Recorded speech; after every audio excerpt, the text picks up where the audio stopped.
Alhamdulillahirabbil alamin hamdan katsiran tayyiban mubarakan fihi mubarakan alaihi kama yuhibbu rabbuna wa yarda. Alhamdulillahilladzi bi ni'matihi tatimmus salihatu. Asyhadu an la ilaha illallah wahdahu la syarika lahu wa asyhadu anna Muhammadan 'abduhu wa rasuluhu. Allahumma shalli Wasallim wa barik ala sayyidina wa nabiyyina Muhammadin wa ala alihi wa ashabihi ajma'in wa man tabi'ahum bi ihsanin min ummatihi ila yaumiddin wa sallama tasliman katsiran. Ya ayyuhalladzina amanu taqullaha haqqa tuqatih wa la tamutunna illa wa antum muslimun. Thumma amma ba'du. Fa inna asdaqal hadithi kitabullahi azza wa jalla wa khairal huda huda Muhammadin sallallahu alaihi wa ala alihi wasallam. Bapak-bapak haji, saudara seiman yang dimuliakan Allah. Kita berada di pekan-pekan awal bulan Safar. Safar itu kalau menurut ulama artinya sifrun, kosong, huruf sod, sambung fa, sambung ro. Karena di zaman awal-awal dulu sebelum Islam, zaman jahiliyahnya orang-orang Arab, mereka terbiasa di bulan Safar ini mengosongkan kota Mekah. Atau bulan Safar ini mereka memerangi suatu kaum, kemudian segala yang dimiliki kaum itu dijarahnya, maka kosonglah dari harta benda yang dimiliki oleh suatu kaum. Itulah dikatakan bulan Safar. Kemudian dalam waktu bersamaan orang-orang Arab jahiliyah menganggap bulan Safar itu bulan sial. Sehingga mereka tidak mau membuat acara-acara tertentu di bulan Safar. Karena dianggap akan ditimpa kesialan. Maka Rasulullah SAW membatalkan keyakinan buruk ini dengan Rasulullah SAW mengatakan, la adwa, tidak ada penyakit menular dengan sendirinya. Karena penularan itu pasti ada perantara-perantara. Kan ketika menyampaikan hadis ini, ada salah seorang bertanya, ya, kalau memang tidak ada penyakit menular dengan sendirinya, ya faktanya katakanlah si B ditulari si A, si C ditularin si B dan seterusnya. Itu seperti apa dong Nabi? Kemudian Nabi Muhammad SAW menjawab, lah si A yang pertama kena itu siapa yang menulari? Gitu ya. Jadi penyakit menular itu memang ada, tapi pasti ada sebab-sebabnya, ada perantara-perantara. Kemudian Nabi juga mengatakan, wala atiyar. Jadi tidak ada keyakinan sial dengan indikator burung. Kalau di Arab yang jadi ukuran sial atau malang apes itu kalau hewan menggunakan burung. Kadang-kadang terbawa juga di misalnya ada suara burung hantu. Mungkin ada yang meninggal apalagi malam-malam. Ada suara burung gagak. Wah ini akan ada bencana. atau selain burung kalau di Indonesia. Jadi segala yang dianggap sial atau dianggap mendatangkan kebaikan juga.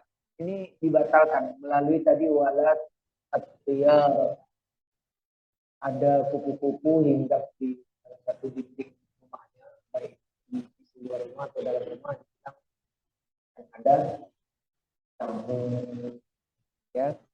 Terus telapak tangannya kalau gatal-gatal gitu, dapat rezeki.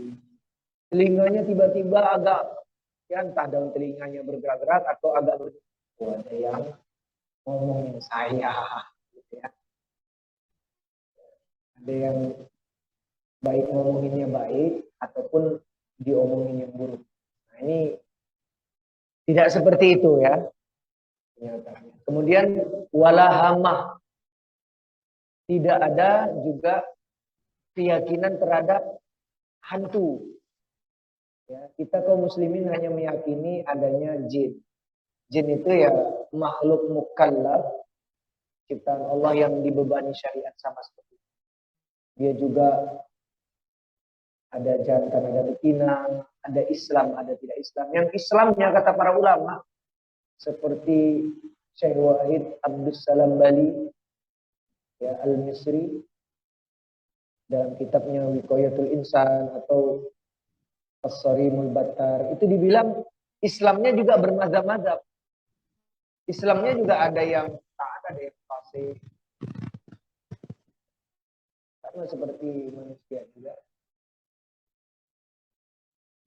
Atau hama itu tidak ada keyakinan sial disebabkan burung gagak. Atau ada hewan tertentu yang merupakan jelmaan dari gagak. Itu tidak ada. Dan yang terakhir Nabi bilang yang keempat, wala safar. Tidak ada keyakinan sial terhadap bulan Safar. Saya di perumahan Brin Puspitek ada Allah Yarham. Dia dulunya bekerja di LIPI. Sudah pensiun. Sekarang sudah wafat 2021. Namanya Pak Kusranto. Haji Kusranto. Tinggalnya di perumahan Brin Puspitek. Dia itu pemandu segala kenduri-kenduri. Jadi dari mulai ngunduh mantu, ya lamaran, kenalan, apa semuanya, pernikahan, dan seterusnya. Dia bilang, kalau bulan-bulan Safar begini, memang jobnya sepi. Jadi ternyata keyakinan Arab Jahiliyah itu agak kebawa juga, ya, ke Indonesia. Jadi orang kayak meyakini. Tapi itu saya bukan bicara sara ya. Namun suku tertentu saja. Ya. Bulan Safar ini jangan mengatakan kenduri-kenduri, pesta-pesta itu ditimpakan siaan. Maka kita tidak seperti itu. Yang pertama kita harus banyak mensyukuri nikmat Allah, kemudian selalu bersangka baik kepada Allah, banyak-banyak doa yang disertai dengan ikhtiar dan tawakul. Kita pasrahkan semua urusan ini kepada Allah setelah proses. Maka mari kita ucapkan syukur alhamdulillahirabbil alamin. Selawat dan salam mudah-mudahan terus dicurahkan kepada Nabi Muhammad SAW, seluruh keluarganya, para sahabatnya, dan mudah-mudahan juga selawat dan salam dari Allah itu Allah limpahkan untuk kita umat Nabi di akhir zaman. Allahumma amin. Mari kita lanjutkan kajian fikih sampai pembatal wudhu. Bismillahirrahmanirrahim. Al-mas'alatu as-sadisatu. Poin yang ke-6. Fi nawaqidihi. Seputar pembatal wudhu. Wa an-nawaqidu, yang dimaksud pembatal-pembatal di sini adalah dia al-asya'u allati tubtilu al-wudu'a wa tufsidu. Jadi sesuatu atau apa saja nanti yang akan diterangkan yang dapat merusak atau membatalkan wudhu. Kemudian merusaknya. Rusak itu artinya awalnya wudhu karena sesuatu itu menjadi batal dan rusak seolah-olah seperti sebelum berwudhu. Jadi tidak punya wudhu lagi. Walaupun awalnya sudah berwudhu. Apa saja itu? Yang pertama, al-khariju minas sabilaini. Segala yang keluar dari dua jalur sekresi, sistem pengeluaran, dua jalan atau organ yang mengeluarkan. Kita kalau bicara saluran buang, ya, di atas mungkin dibilang juga enggak ya, lubang hidung. Kalau itu alat bernapas ya. Rongga mulut itu alat untuk makan. Kalau lubang telinga untuk mendengar ya. Bukan dianggap salur buang ya. Tapi kadang-kadang lubang hidung juga untuk membuang. Misalnya ingus ya. Kemudian lubang mulut ada kalanya air liur, ludah, atau juga reak. Itu juga dibuang. Tapi ini bukan itu. Salur buangnya ini dijelaskan ai min makhrajil bauli wal ghaiti. Maksudnya dua saluran buang ya, tempat keluarnya urin dan tinja. Berarti urin itu disebut kubul. Kubul itu saluran buang bagian depan, itu namanya kubul. Ya, kubul itu artinya depan sebenarnya. Kan kayak kiblah. Kiblah itu hadapan atau sesuatu yang di depan. Kemudian dubur, dubur itu artinya belakang. Ya. Nah, itu tempat tinja. Wal khariju, sedangkan yang keluar dari kubul dan dubur imma an yakuna baulan, berupa tinja ya. Maaf, baulan berupa urin, au ghaiton ataupun tinja, au manian ataupun mani. Ya. Nanti ada mani, kemudian au madian atau madhi, au wadian atau wadi.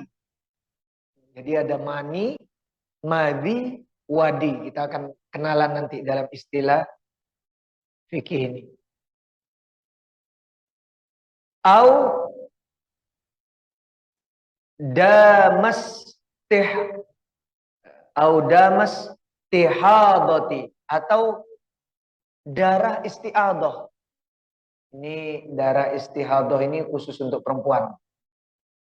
Ya, nanti kita jelaskan seperti apa darah istihadah. Aurihan ataupun flatus ya, kentut. Dan ingat, bisa jadi gas itu atau angin itu keluarnya bukan hanya dari dubur, dari kubul juga. Boleh jadi alat vital kita yang di depan, kubul itu, laki-laki dan perempuan itu bisa keluar angin atau gas. Itu juga membatalkan wudhu kalau pada saat sebelumnya dia sudah punya wudhu. Qalilan kana au katsiran. Baik sedikit ataupun banyak. Ya. Liqaulihi ta'ala, berdasarkan firman Allah di dalam surah An-Nisa nomor surat 4 ayat 43. Atau di dalam surah Al-Maidah ya, ayat 6. Redaksinya sama. Yaitu sampai lafal firman Allah, au jaa ahadun minkum minal ghaiti, atau salah seorang dari kalian kembali dari tempat buang airnya atau kakusnya, atau sehabis buang air. Nanti dijelaskan buang airnya ya, macam-macam tadi.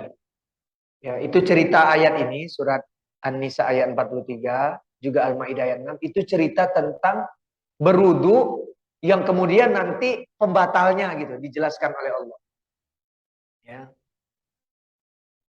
Selanjutnya juga berdasarkan sabda Nabi Shallallahu Alaihi Wasallam, la yaqbalullahu salata ahadikum ida ahdatha hatta yatawaddoa. Kemudian Allah tidak menerima sholat apa saja ya, yang fardu maupun yang sunnah. Jadi imam ataupun makmum, sholat berjamaah atau sendiri, dan kapanpun waktunya. Sholat itu dilaksanakan pagi, siang, petang maupun malam. Ya, Allah tidak terima sholat seseorang dari kalian apabila dia berhadas. Artinya berhadas itu sebelumnya sudah punya wudu, kemudian dia melakukan sesuatu yang disebut hadas. Hadas itu artinya kotoran. Ya. Sampai dia berwudu kembali. Jadi sebelumnya udah berwudu, karena hadas-hadas tertentu batallah wudunya, maka dihukumi tidak punya wudu. Kalau kondisi begitu, ya dia tidak boleh sholat kecuali dia berwudu kembali.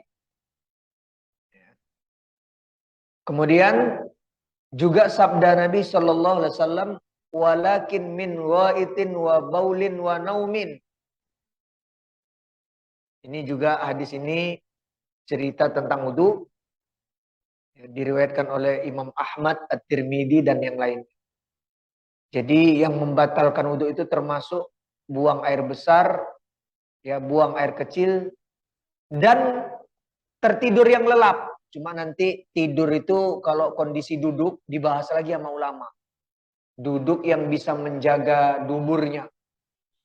Tapi lelapnya sesaat-sesaat. Kalau duduk yang bisa menjaga dubur dan sesaat-sesaat.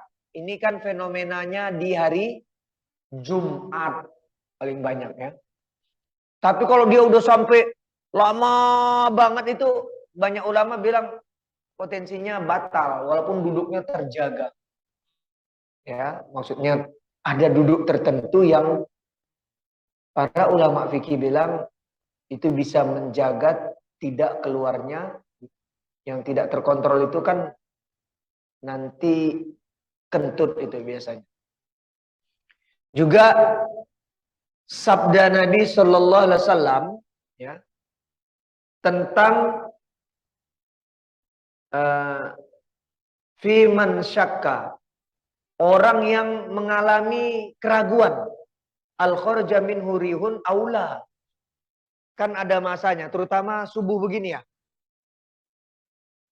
Itu kalau sholat subuh, kadang-kadang perut kita kan karena dari tidur malam itu gruk gitu ya, atau nggak bunyi lah, tapi suasananya kurang nyaman dan dia turun sampai ke bawah. Nah itu kadang-kadang kita ragu, tadi dubur saya kayak ngeluarkan angin atau tidak. Nah orang ragu-ragu begini pernah bertanya kepada Nabi, Nabi kondisi perut saya ya begitu, ada kalanya bunyi ada enggak ya, tapi sekitar dubur saya itu saya ragu Nabi, sedangkan saya masih dalam sholat. Apakah saya batalkan sholat saya atau enggak? Nabi bilang nanti menjawabnya, fala yansarif, jangan kau batalkan sholatmu hatta yasma'a sautan, sampai terdengar jelas suara flatus atau kentut itu, au yajidarihan, atau tercium baunya. Nah, itu jadi standarnya. Kalau sekedar ragu-ragu, ya kata Nabi, fala yansharif, jangan dibatalkan sholat. Jangan dibatalkan. Kecuali jelas tadi. Ya, ada kalanya suaranya kedengaran, atau ada kalanya baunya kecium. Nah, itu udah jelaslah berarti keluar dari duburnya angin. Batallah sholatnya karena disebabkan batal wudhu. Jadi batalnya sholat itu karena batal wudhu. Kentut, kencing, BAB, dan yang keluar dari dua saluran tadi, itu sebenarnya bukan pembatal sholat, itu pembatal wudhu. Tapi karena orang sholat harus punya wudhu, dan wudhunya dianggap udah rusak, maka dia seperti tidak punya wudhu. Dan orang yang tidak punya wudhu, ya, tidak sah sholatnya.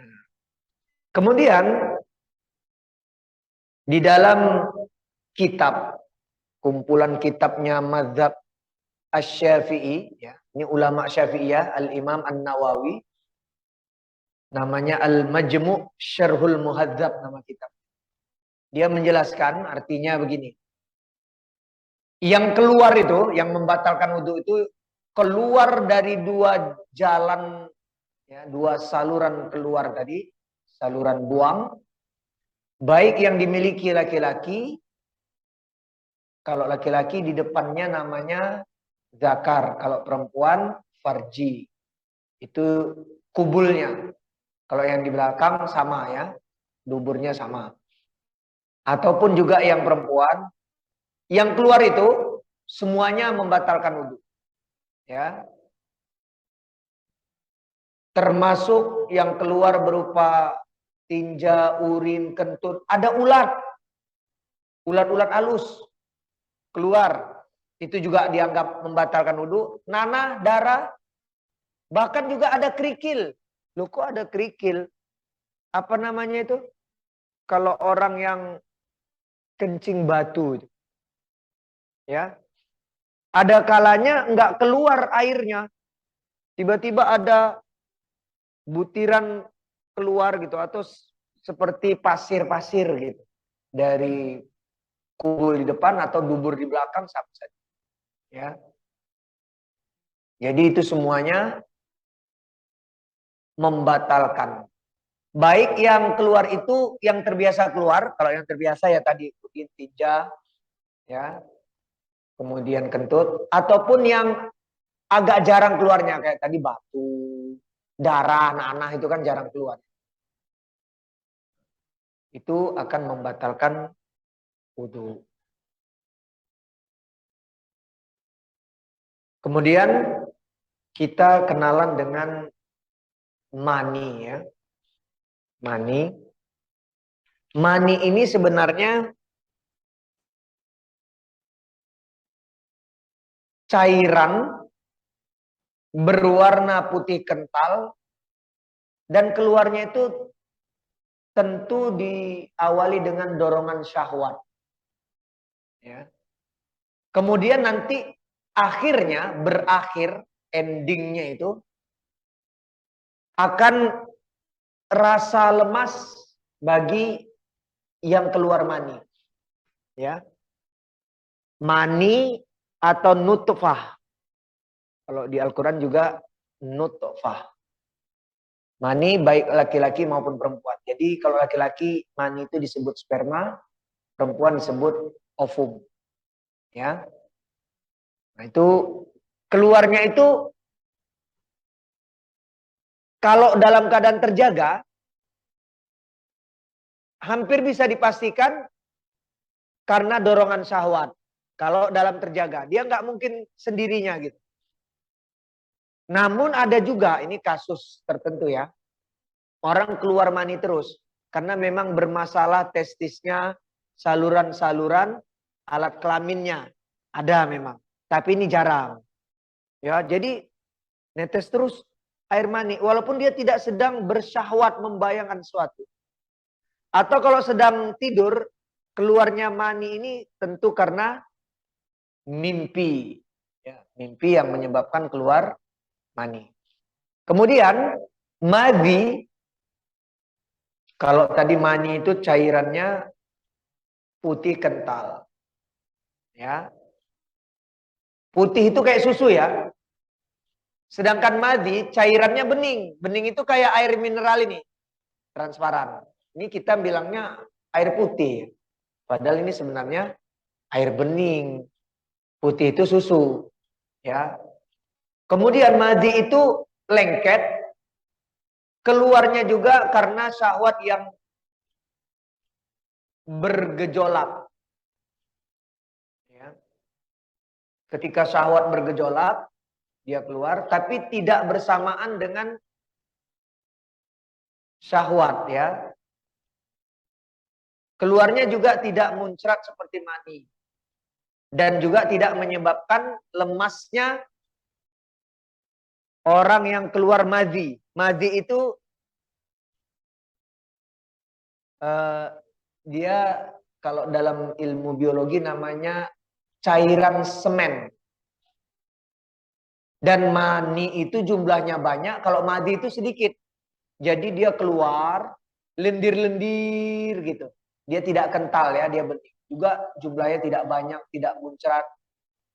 Nah, itu kalau biasanya ngebayangin syahwat-syahwat ya, ketika bergejolak gitu dia. Dan itu najis juga itu. Selain membatalkan wudhu tadi, itu juga najis. Ya. Tapi kalau mani, ya, selain membatalkan wudhu, dia wajib mandi junub, tapi tidak najis.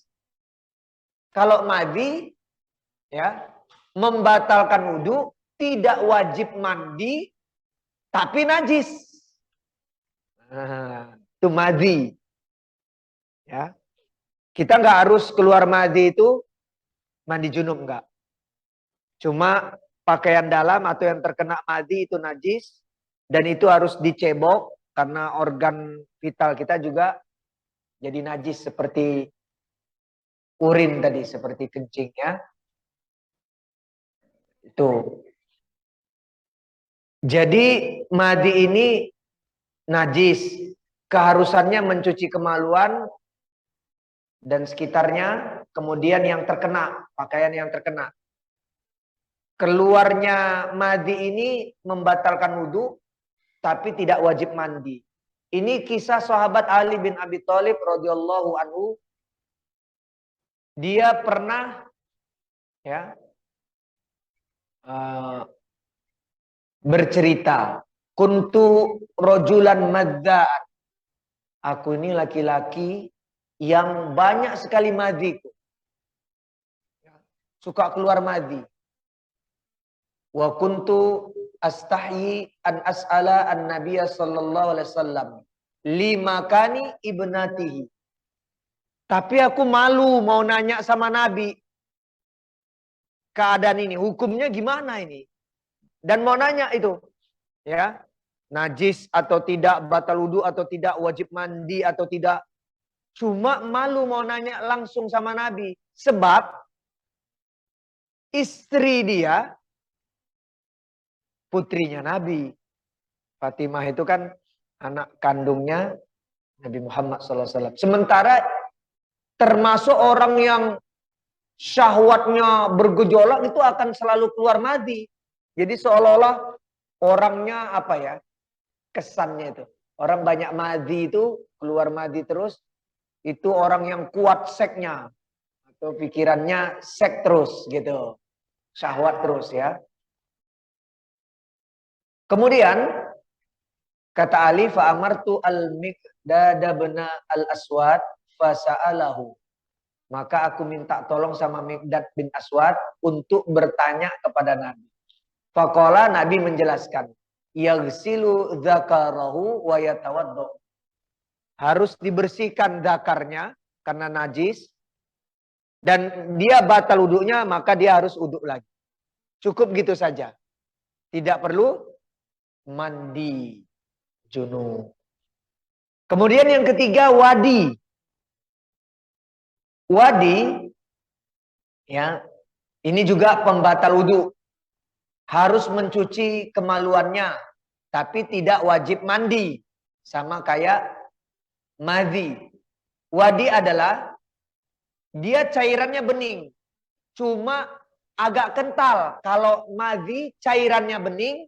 Tapi encer.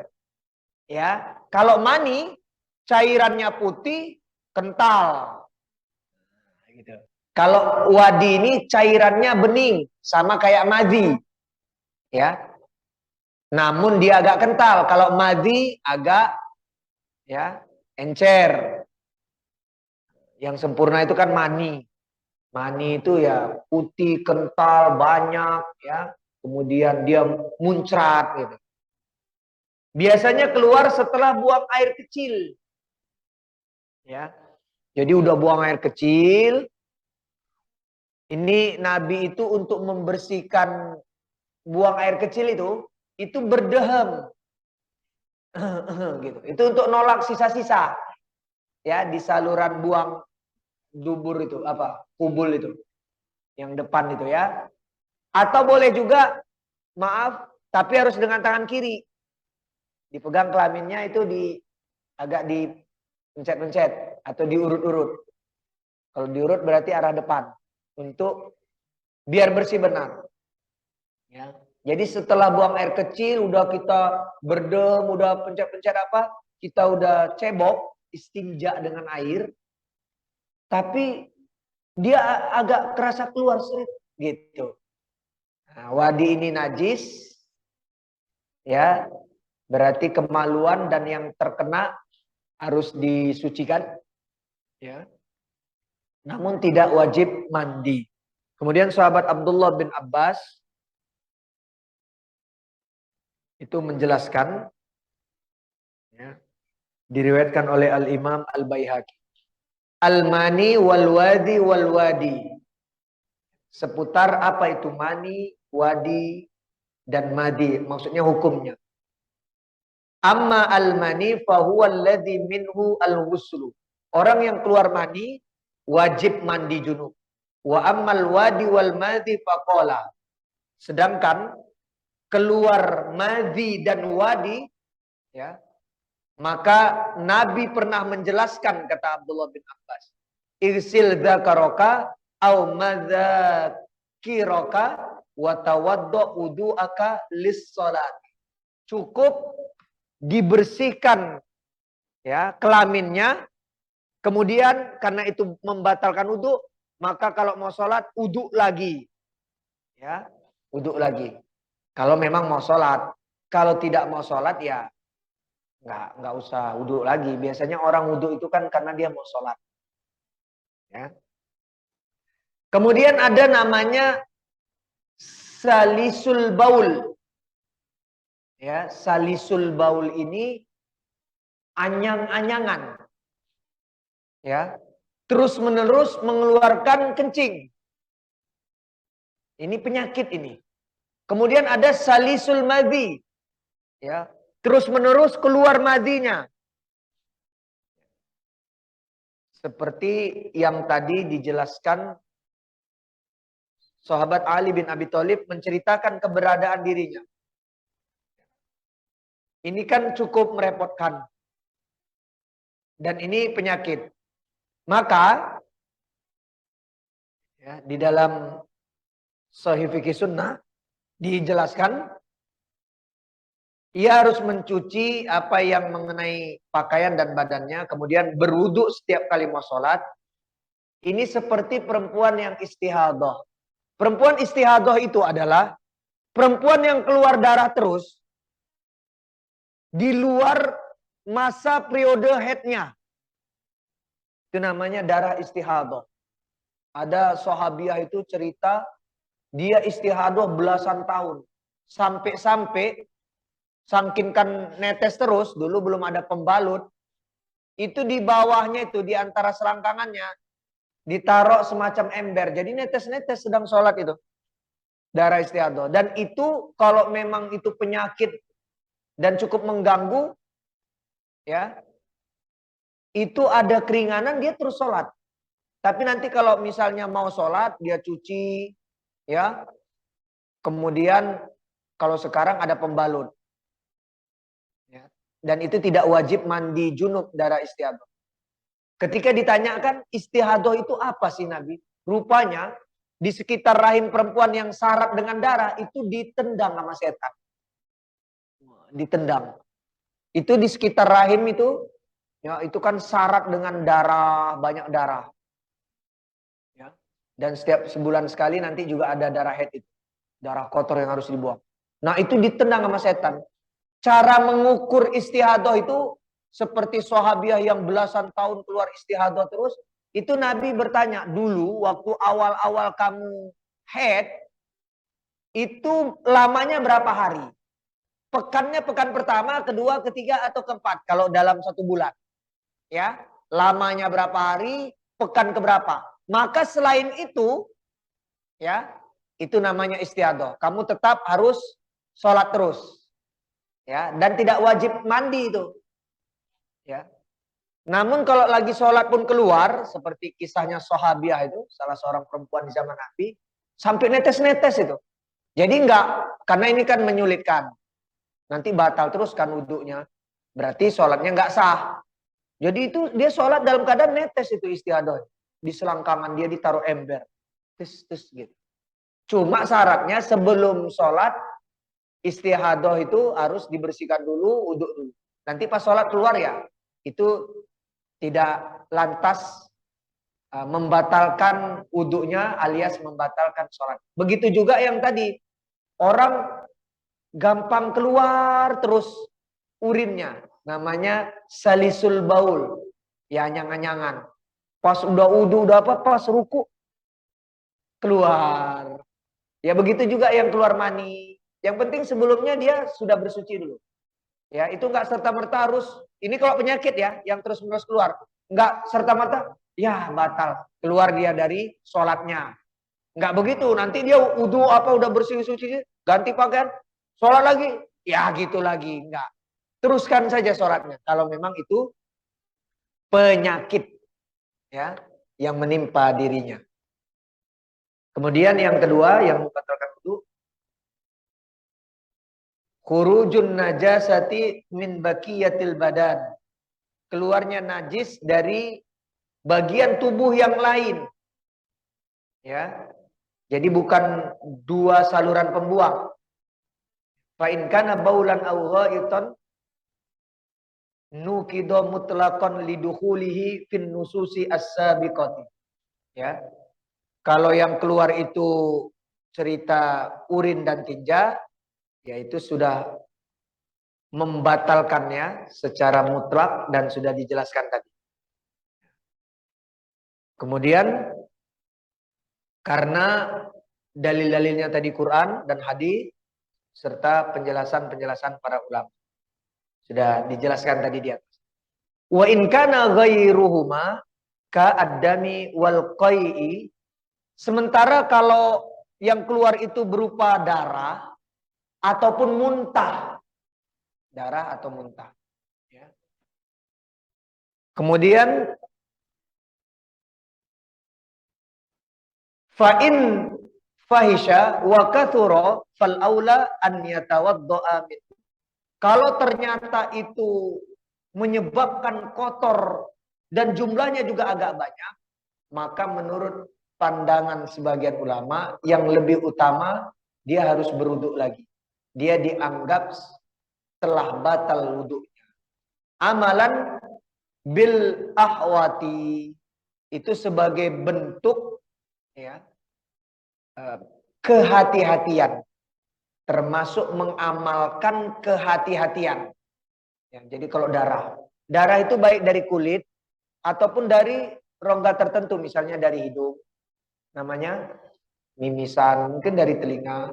Kalau ternyata itu kotor, dia sudah punya wudhu, ya tadinya berwudhu, keluar, dianggap itu kotor dan jumlahnya juga agak banyak, ya maka bentuk kehati-hatiannya udah itu bersihkan, ya kemudian dia wudhu aja lagi.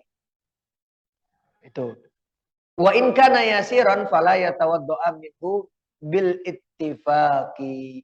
Kalau ternyata cuma sedikit saja, maka agak banyak ulama bilang, ya sudah itu dibersihkan saja, darah atau muntah itu yang keluar, dan itu tidak membatalkan wudhu. Ya, sehingga dia tidak perlu berwudhu kembali. Nah, itu 2 poin dulu. Jadi kalau menurut kitab ini, pembatal wudhu itu ada 6. Nanti yang ketiga, hilang atau tertutupnya akal karena pingsan, tidur, atau dia tiba-tiba gila juga, junun, stres berat. Ya. Yang keempat, menyentuh kemaluan. Kemaluan ini alat vital kubul yang depan. Kalau dubur itu lobangnya, bukan bokongnya. Ya. Yang kelima nanti makan daging unta, gitu. Makan daging unta, nanti ada hadisnya. Kemudian yang keenam itu dia keluar dari Islam. Keluar dari Islam namanya riddah, orangnya disebut murtad. Karena yang berkeharusan berwudu itu kaum muslimin. Ya, di luar Islam tidak ada tuntutan untuk berwudu. Maka ini dianggap juga membatalkan wudu. Jadi dia sebelumnya wudu, entah sebab apa, kemudian dia riddah keluar dari Islam, wudunya batal. Dengan batalnya keislaman dia. Wallahu ta'ala a'lamu bishawab. Silakan, mungkin ada yang mau ditanya. Kalau tidak kita tutup. Ya, silakan. Nah, nanti dijelaskan di sini ya, masalah menyentuh kemaluan itu tanpa batas. Maksudnya tanpa batas itu tanpa alat. Jadi menyentuh langsung. Jadi bersentuhannya. Ini pun nanti ada ulama bilang gini, bagian dalam telapak tangan. Kalau ini tidak. Ya. Terus ya pokoknya kalau laki-laki baik yang lurus maupun yang bulat di bawah. Sama dianggap. Ya, kalau perempuan ya perempuan kan tidak seperti kita dua. Terus kalau dubur itu lobangnya, bukan bokongnya gitu. Itu ada yang mengatakan begini, sengaja tidak sengaja. Tapi ada yang bilang kalau nggak sengaja nggak apa-apa. Ada yang begitu. Ya. Nanti ada juga yang bilang oh tidak batal, asalkan tidak syahwat.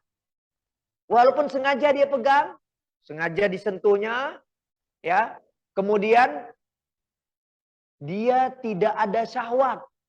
Tapi ada yang bilang mau ada syahwat mau enggak, batal.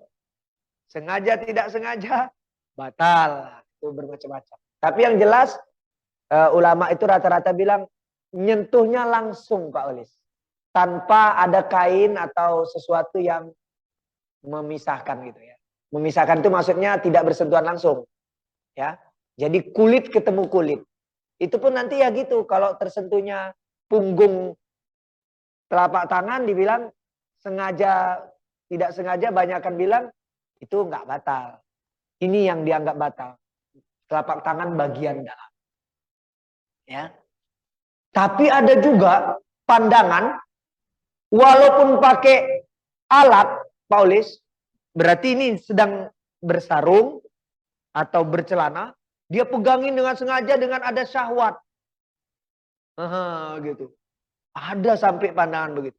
Karena dia syahwat dipeganginnya, nggak tahulah apa yang difikirkan dengan syahwat itu.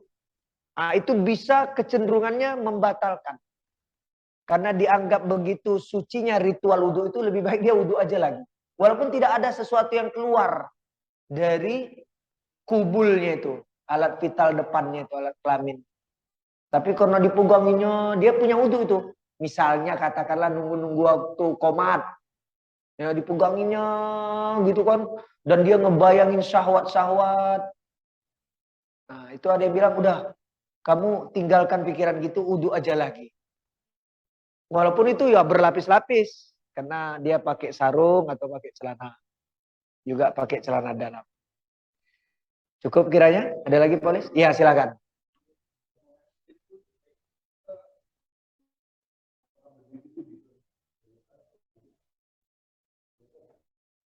Kelaziman Nabi jongkok. Tapi Nabi pernah berdiri.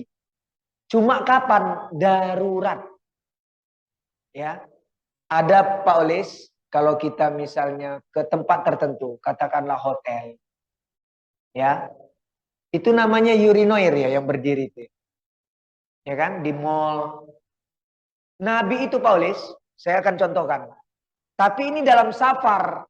Pernah kencing itu berdiri.